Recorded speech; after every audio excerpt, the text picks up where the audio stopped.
Hello dear students, welcome to our YouTube channel hello study. तो आज के इस वीडियो में कक्षा 12 रसायन विज्ञान पार्ट 1 विलयन के शॉर्ट नोट्स प्रोवाइड करूंगा जो आपकी परीक्षा की दृष्टि से बहुत ही महत्वपूर्ण है।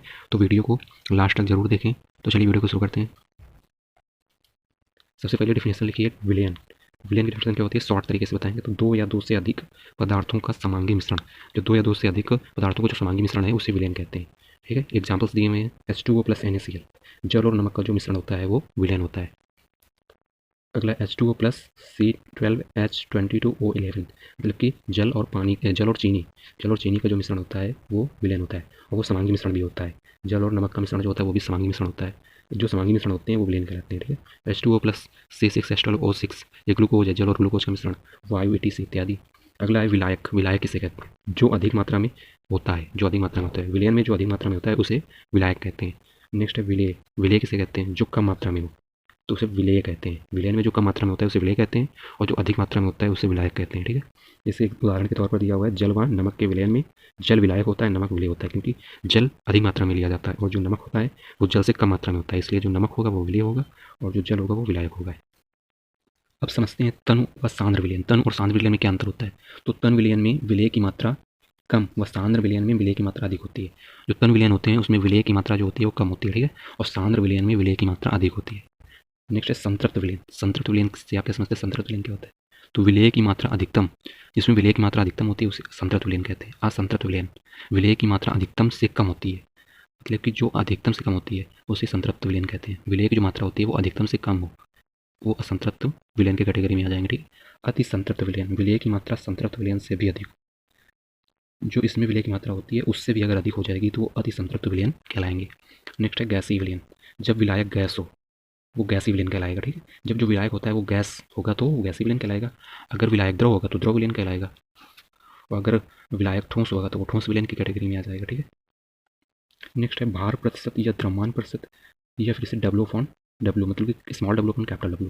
ठीक है, 100 ग्राम विलयन में घुली विलेय की मात्रा को भार प्रतिशत या द्रव्यमान प्रतिशत कहते हैं। ठीक है, 100 ग्राम विलयन में उपस्थित या घुली विलेय की मात्रा भार प्रतिशत या द्रव्यमान प्रतिशत कहलाती है। ठीक है, इसका जो फार्मूला होता है वो इस तरीके से दिया है, भार प्रतिशत बराबर विलेय का भार बटे विलयन का भार ग्राम में। जी का जो जी लिखा हुआ इसका मतलब ग्राम में इंटू 100। भार प्रतिशत का जो फार्मूला हो जाएगा, विलेय का भार ग्राम में बटे विलयन का भार ग्राम में इंटू 100। ठीक है, अगला है भार बटे आयतन प्रतिशत या W/V।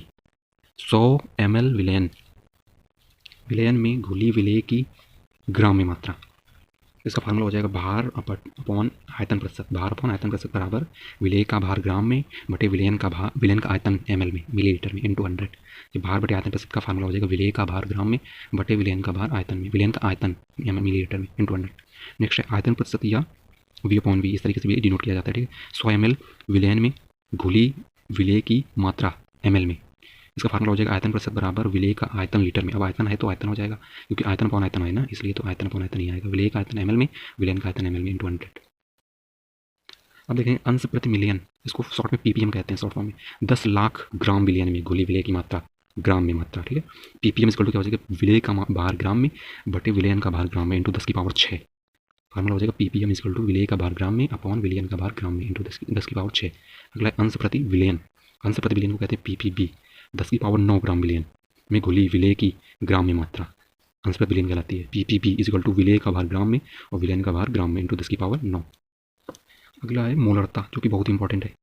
मोलरता, इसको कैपिटल एम से डिनोट करते हैं। ठीक है, 1 लीटर विलयन में घुले विलेय के मोलों की संख्या को मोलरता कहते हैं। 1 लीटर विलयन में घुले विलेय के मोलों की संख्या को मोलरता कहते हैं। इसे कैपिटल एम से प्रदर्शित करते हैं। ठीक है, तो कैपिटल एम इक्वल टू हो जाएगा विलेय के मोल अपॉन विलयन का आयतन लीटर में। इससे इस तरीके से भी लिख सकते हैं, विलेय का भार ग्राम में इंटू विलयन का आयतन को हम लोग इस तरीके से विलेय का अणुभार इंटू विलयन का आयतन लीटर में, इस तरीके से भी डिनोट कर सकते हैं। ठीक है, इसका फार्मूला इस तरीके से भी लिख सकते हैं, m equal to WB upon MB into VT litre में।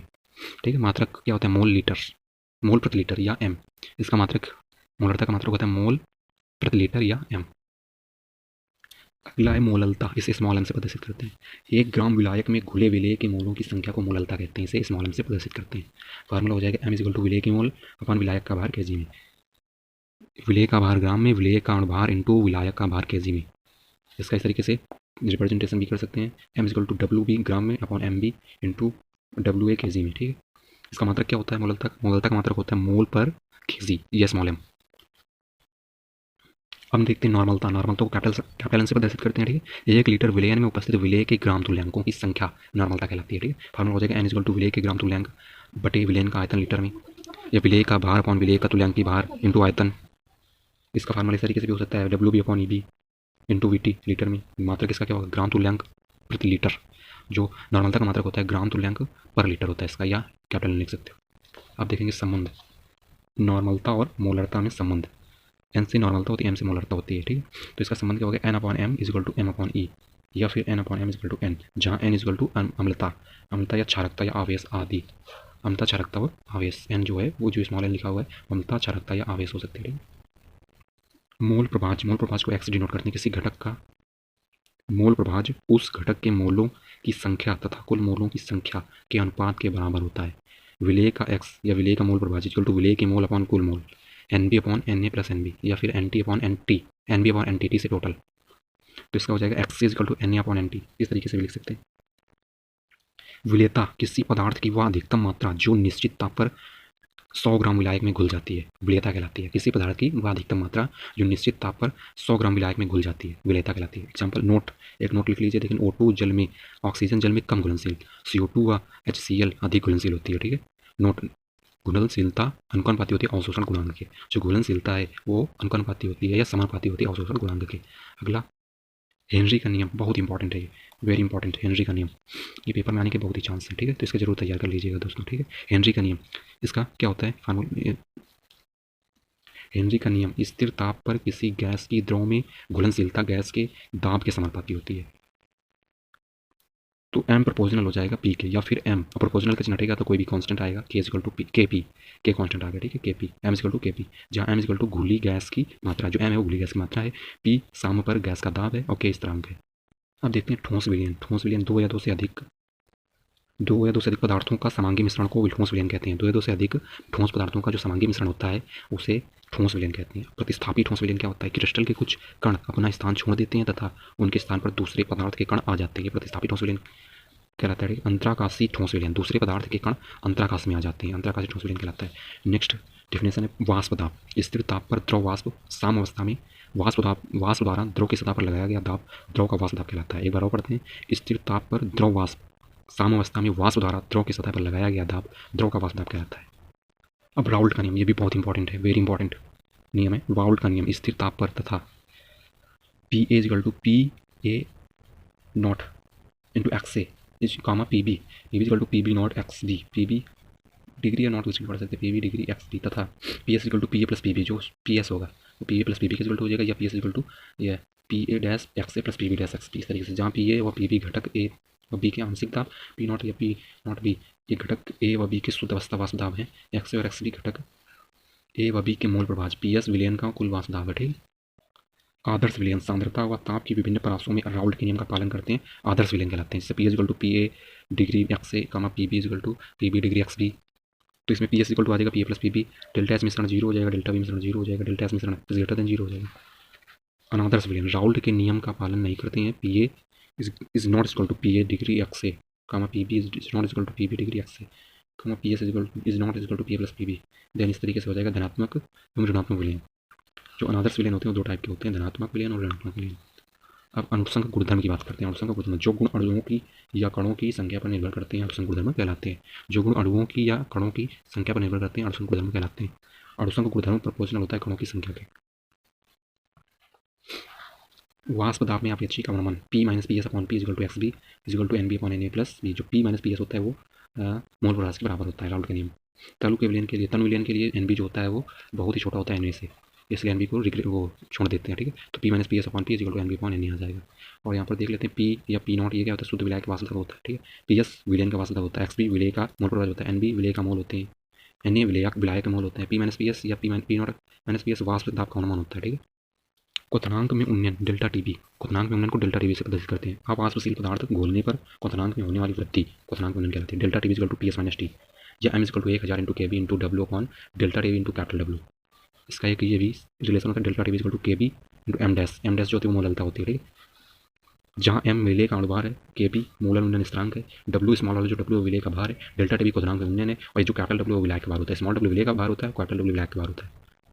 मोलल उन्नयन स्थिरांक के बी, मोलल उन्नयन स्थिरांक को के बी से डिनोट करते हैं। 1000 ग्राम विलायक में विलेय का 1 मोल घोलने पर क्वथनांक में होने वाली वृद्धि मोलल उन्नयन स्थिरांक कहलाती है। अगला देखते हैं हिमांक में अवनमन, डेल्टा टी एफ से डिनोट करते हैं। अवाष्पशील पदार्थ घोलने पर हिमांक में होने वाली कमी होती है। अगला इसका फार्मूला हो जाएगा delta T F equal to T minus T S. इस तरीके से भी फार्मूला लिख सकते हैं, M equal to 1000 into K F into small W बटे delta T F into capital W. ये भी रिलेशन हो जाएगा delta T F equal to K F into M dash, जो एम डैश होगी मोललता होगा। मोलल अवनमन स्थिरांक के एफ, मोलल अवनमन स्थिरांक के एफ 1000 ग्राम विलायक में विलेय का 1 मोल घोलने पर हिमांक में होने वाली कमी। परासरण दाब को पी या पाई से प्रदर्शित करते हैं। किसी विलयन तथा शुद्ध विलायक के बीच होने वाली परासरण क्रिया को रोकने के लिए आवश्यक दाब की मात्रा परासरण दाब कहलाती है।